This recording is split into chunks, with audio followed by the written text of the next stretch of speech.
نحمدہ و نصلی علی رسولہ الکریم اما بعد فاعوذ باللہ من الشیطان الرجیم بسم اللہ الرحمن الرحیم۔ میرے بھائی دوستو السلام علیکم ورحمۃ اللہ وبرکاتہ۔ میرے بھائی دوستو آج میں آپ لوگوں کو بتاؤں گا کن چیزوں سے روزہ ٹوٹتا ہے اور کن چیزوں سے نہیں ٹوٹتا۔ میرے بھائی دوستو اگر کوئی شخص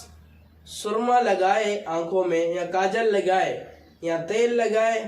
جسم میں، یا اگر اپنے سر میں کوئی تیل لگائے یا انجیکشن کے ذریعے اپنے بدن میں کوئی انسان دوا پہنچائے تو اس سے روزہ ٹوٹتا ہے یا نہیں، میں آپ لوگوں کو بتاؤں گا۔ میرے بھائیوں اگر کوئی شخص بھول کر کوئی چیز کھا لے یا پی لے اس سے روزہ نہیں ٹوٹتا، اور ہاں اگر کوئی شخص جان بوجھ کر یہ بھول کر نہیں قصدن کوئی چیز کھا لے یا پی لے تو اس سے روزہ جاتا رہے گا آپ کا۔ اور ہاں اگر کوئی شخص بھول کر کوئی چیز کھا لے تو اسی وقت جب اسے پتہ لگ جائے اسی وقت اپنے سب کھانے پینے کو ترک کر دے اور پھر سے صحیح ہو جائے اور کہے میرا روزہ ہے۔ اور کوئی شخص اگر اپنے سر میں تیل لگائے یا بدن میں روزے کی حالت میں تو اس سے روزہ نہیں ٹوٹتا اور روزہ مکروہ بھی نہیں ہوتا، حتیٰ کہ روزے کو کوئی فرق نہیں پڑتا اس سے۔ نمبر 2، اگر کوئی شخص اپنے آنکھوں میں سرما لگائے یا کاجل لگائے تو اس سے بھی روزے کو کوئی فرق نہیں پڑتا، یہ بھی روزے کی حالت میں جائز ہے، نہ مکروہ ہے نہ کچھ۔ اور اگر کوئی شخص روزے کی حالت میں مسواک لگائے، اگرچہ مسواک تر ہو یا خشک، تو اس سے روزے کو کوئی فرق نہیں پڑتا،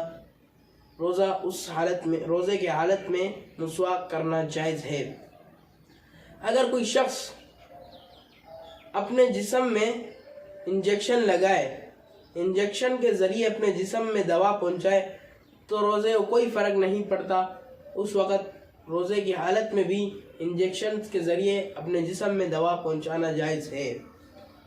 اگر کوئی شخص سحری کے وقت یا سحری کے کچھ دیر بعد اپنے دانتوں میں کوئی گوشت کا ریشہ وغیرہ دیکھے یا اسے معلوم ہو کہ میرے دانتوں میں کچھ ہے،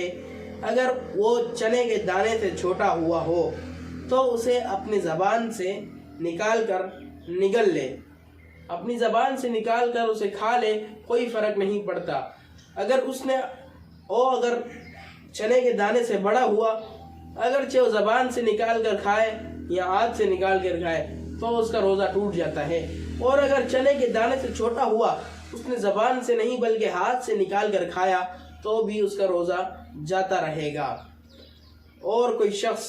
روزے کی حالت میں الٹی کرے اور الٹی منہ بھر کر ہو اور قصدن ہو تو روزہ ٹوٹ جاتا ہے۔ اور اگر کوئی شخص الٹی میں خون کرے یا کوئی وغیرہ کھانا یا پینا کرے یا پانی کرے تو اس سے روزہ ٹوٹ جائے گا اگر منہ بھر کے ہوا ہو۔ اور اگر صرف الٹی میں قے میں صرف بلغم ہو، بلغم کے علاوہ کچھ نہیں ہو تو اگرچہ منہ بھر کر ہو اس سے روزہ نہیں ٹوٹتا۔